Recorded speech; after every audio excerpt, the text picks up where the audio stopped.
Hi there, this is Michael. Uh, Making a video that will be placed on another YouTube channel and video called Brian McLaren on why he supports Rob Bell's stance on gay marriage.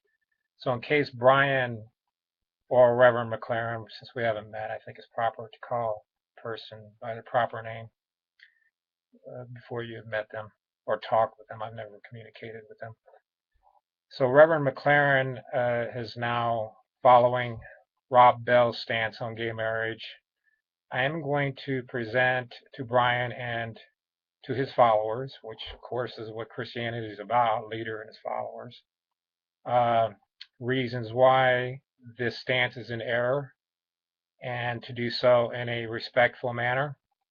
And whatever uh, Brian or his leader or his support, the person he supports, Rob, thinks in the end is fine with me. I'm just going to present points, at least three major points, on why Reverend Bell and Reverend McLaren's stance is in error. And I will start with the gospel. And I think it's in Matthew 10:35, the sword of the gospel. I'm going to take that stance. And this is, think not that I am come to send peace on earth. I came not to send peace, but a sword. For I am come to set a man at variance against his father, and the daughter against his mother, and the daughter-in-law against her mother-in-law. And a man's foes shall be they of his own household. So what this means is that Reverend McLaren decided to not take up the sword and instead go ahead with the approval of gay marriage. I would say that to take up the sword would be to be firm on teachings rather than just totally affirming. So that's the second teaching that I'll have. Actually, it goes a little bit more in length to explain this gospel. And the sword of the gospel is more about the masculine side of affirmation, because Reverend McLaren talks about love and affirmation, which is a good thing, you know. And Reverend Bell and Reverend McLaren are speaking about love and affirmation, but only on, really mostly on the feminine side, which is more of the cultural side of accepting gay marriage. And I'm not talking about accepting about homosexuals. We should all accept homosexuals for who they are, really. I mean, when you get down to it, if that's who they are, who am I to judge them if that's their uh, ontologically who they are? What I'm talking about is accepting gay marriage, which is an action or a practice. Okay, so, and that also gets into the third reason, the difference between ontology and existentialism. Reverend McLaren and Reverend Bell are giving existential reasons for accepting gay marriage. They have failed to understand the difference between ontology and existentialism. On ontology is more of a being approach rather than the doing approach. We accept and love, respect, affirm, all of these things with every person in the whole world. We should never judge anyone. It's not our right to judge. That's God's call, especially in the end, after death. So we may be called to judge with them and when we're gone too. But for now, while we're existing on this earth, we cannot judge other people. We can accept and affirm them and love them, but we must at the same time, simultaneously, be firm, which is the masculine side. This is not right now culturally acceptable, and that goes back and forth, and we know this. Throughout history, it goes back and forth between this masculine and feminine side. Right now, it just so happens that we're in the feminine type of affirmation, which is only half the story. The other half is the masculine side of guidance and being tough on certain issues of morality and ethics. So we have to have both sides at the same time. If you fail to love another person in both an affirming way and an affirming way and an affirming way, so affirming and affirming way, then we don't understand the concept of real love. We're only loving on one principle or one side and not on the other, and that's not the way Jesus loved, and we know that. If Jesus loved that way, he'd have never had a teaching on heaven and hell, which is a big part of Reverend Bell's and Reverend McLaren's teachings. Don't you teach on heaven and hell? I do believe that that's true. But you need to understand the ontology of heaven and hell. Those are outside of time and space. They are not existential. They don't belong in this universe. Once we're out of here, we're outside of time and space. We're in an ontological state of being. Or in the Christian sense, we're either going to be in heaven or hell. And those have nothing to do with time and space. Those are non-temporal realities. We need to understand those realities and hope and live our life for heaven and really try and avoid hell. You know, this is extremely important. This is very serious. Now, the support of gay marriage, could it lead someone to hell? I think it would be, because it's outside of Christian teaching. And if you're too weak to teach this, then you should step aside.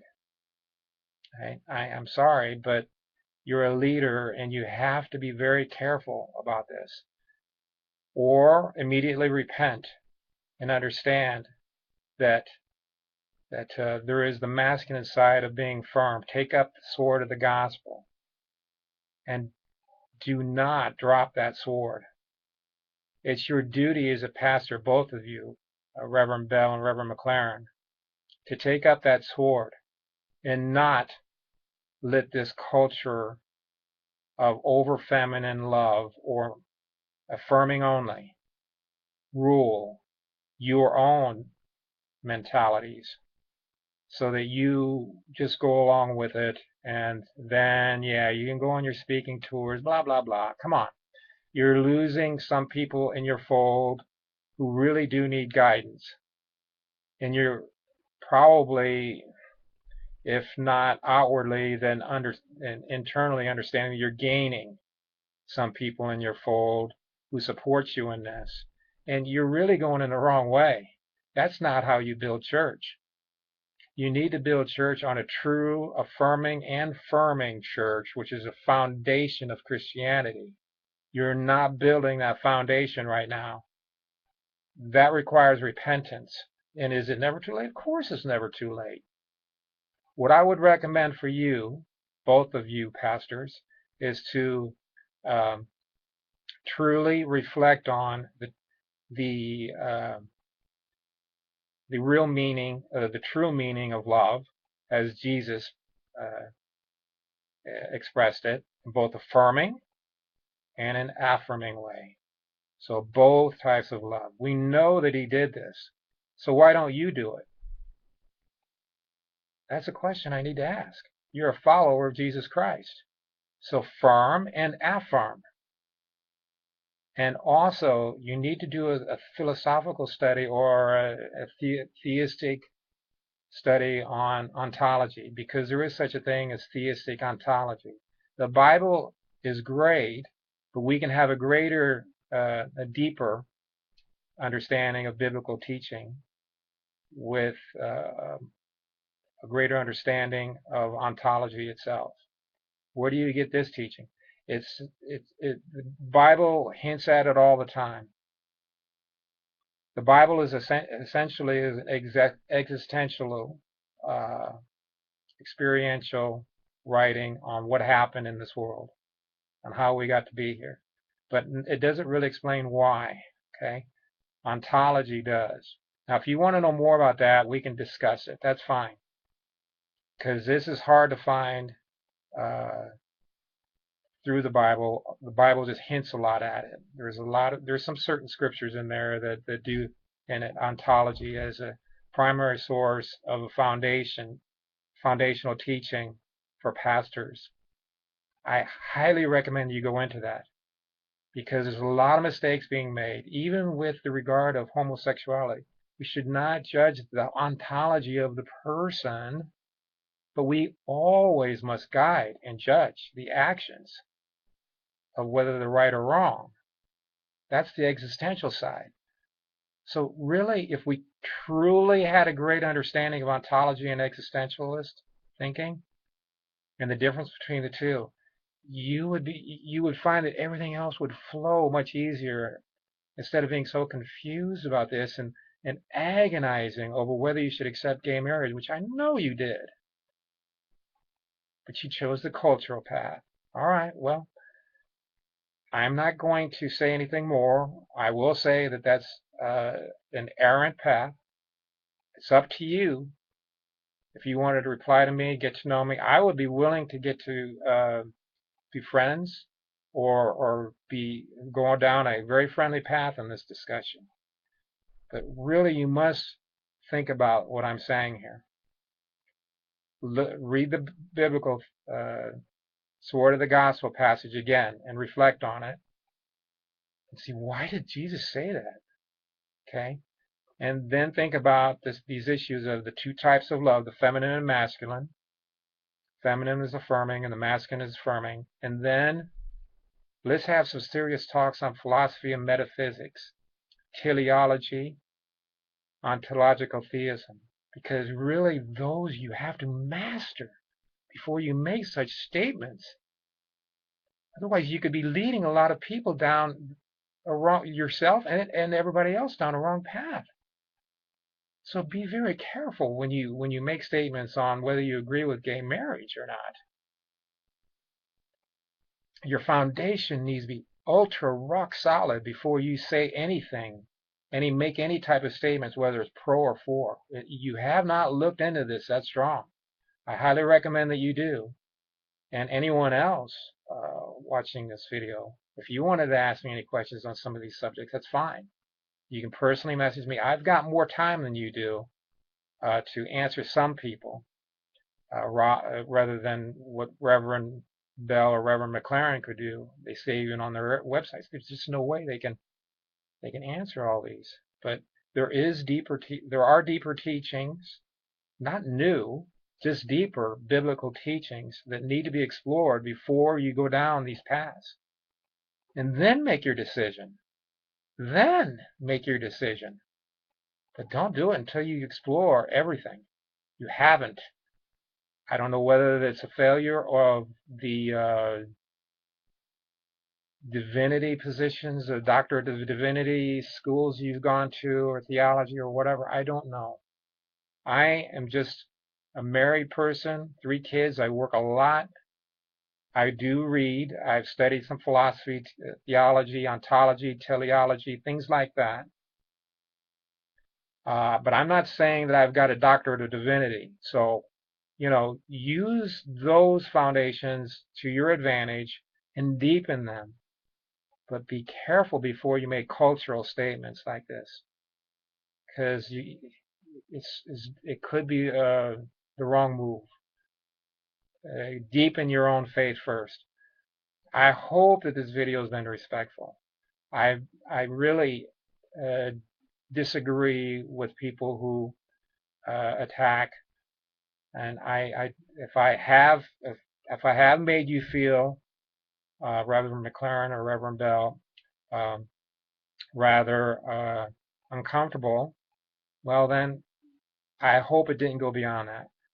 But if I do make you feel uncomfortable on some of these suggestions, these 3, the biblical thing, 10:35 in Matthew. Affirming and affirming, affirming and affirming, and the masculine and feminine. Ontology and existentialism. Then, okay, at least look into them, okay, and investigate.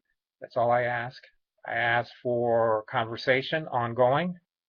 I ask that you please respond to this video, whether it be personal, a message, or by video, and let's have a conversation, respectful, civil, and one that can further the gospel. I know that that's what you'd love to do, so let's do it. This is Michael. I am signing off.